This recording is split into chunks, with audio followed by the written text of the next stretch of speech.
Esse é o tanque de Betesda.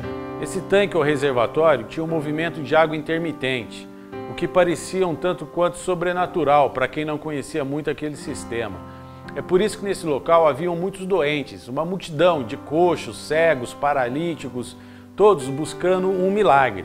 Eles acreditavam que aquele movimento era feito por um anjo e o primeiro que se jogasse na água seria curado de todas as suas enfermidades. Nesse local havia um homem que há 38 anos era inválido por causa dessa enfermidade. Vivia deitado e estava ali junto com várias outras pessoas. Jesus chega nesse local um dia, ele passa por muitas pessoas e vai direto nesse homem e faz uma pergunta muito óbvia. Ele pergunta: você quer ser curado? Mas mais estranho do que a pergunta de Jesus é a resposta do homem. Ele não diz sim nem não, ele se esquiva, ele começa a se justificar. Eu não consigo me jogar, não tem ninguém que me joga, quando eu vou tentar me jogar, outro se lança primeiro que eu. Ele não responde à pergunta de Jesus. Durante muito tempo isso me pareceu um texto bastante estranho. Por que Jesus faz uma pergunta tão óbvia? Por que o homem não responde à pergunta de uma forma simples e objetiva? Por que Jesus passa por tantas pessoas e vai somente neste homem? Não se revela aos outros que ali estavam. Para a gente entender um pouco esse texto, penso que nós deveríamos enxergar aquela cena como se lá estivéssemos, olhando ao nosso redor. E é isso que a gente vai tentar fazer agora.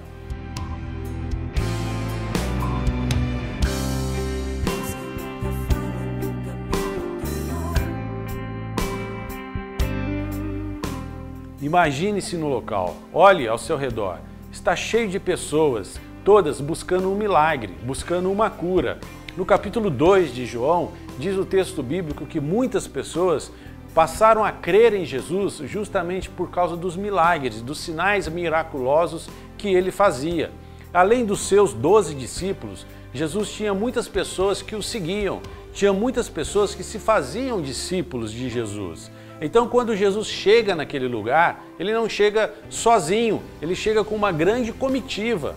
Mas, mesmo assim, ele passa despercebido. Nenhuma pessoa ali corre até ele. Ele não é rodeado. Jesus é o homem do milagre, mas não chama a atenção das pessoas. Estão todos fixados nas águas, todos esperando o mover sobrenatural de um suposto anjo.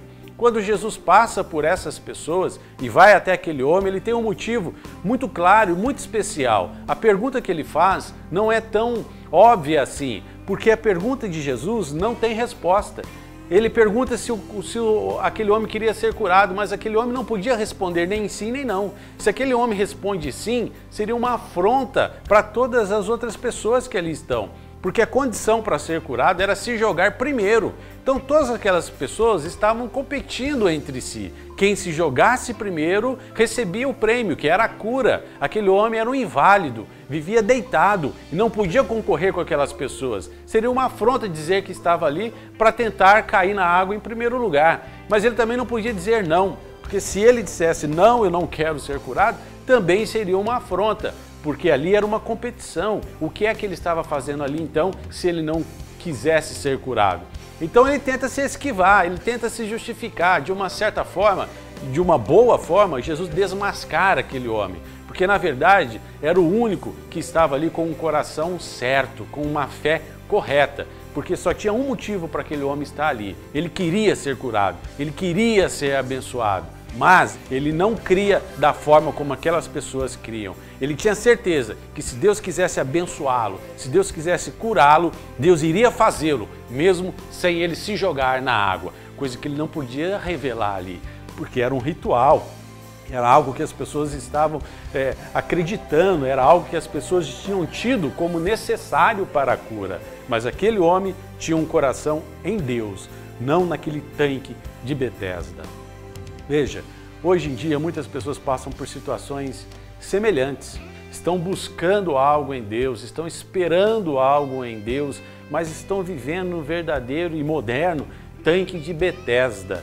Pessoas estão crendo que determinados rituais vai trazer a bênção de Deus sobre a vida delas. Às vezes elas acreditam que se elas forem na igreja, ou muitas vezes são ensinadas a isso. Se você for tantas vezes na igreja durante a semana, você vai ser abençoado. Se você passar debaixo não sei do que, se você pegar não sei do que, são rituais e tradições modernizadas, tanque de Betesda modernizados. O seu foco tem que estar no Senhor Jesus. Não são rituais, não são costumes, não são obrigações que lhes são impostas que vai trazer a bênção de Deus sobre você. Onde está o seu foco? Está na água? Está no suposto anjo? Ou está em Cristo Jesus? Ele é a fonte de água viva. Foi Ele quem disse, quem vinha a mim, de modo nenhum lançarei fora. Foi Ele quem disse, eu vim para que tenham vida, e tenham vida em abundância. Ele não condicionou isso a nenhuma regra, a nenhum caminho, a nenhum ritual. A única condição é você entregar a sua vida a Ele, ao Senhor Jesus.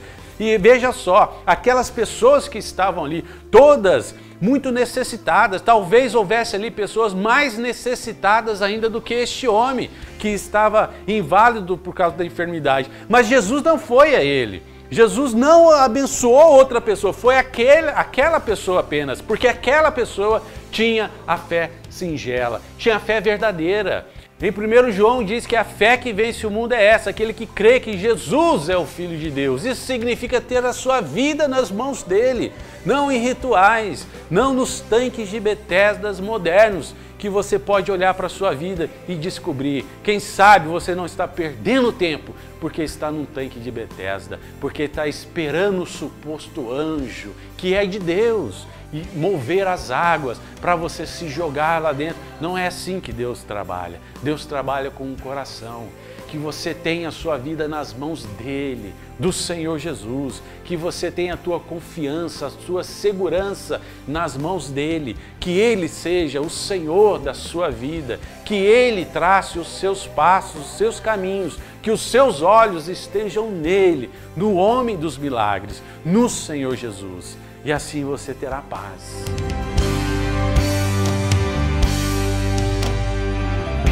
Tenha paz. Fique em paz.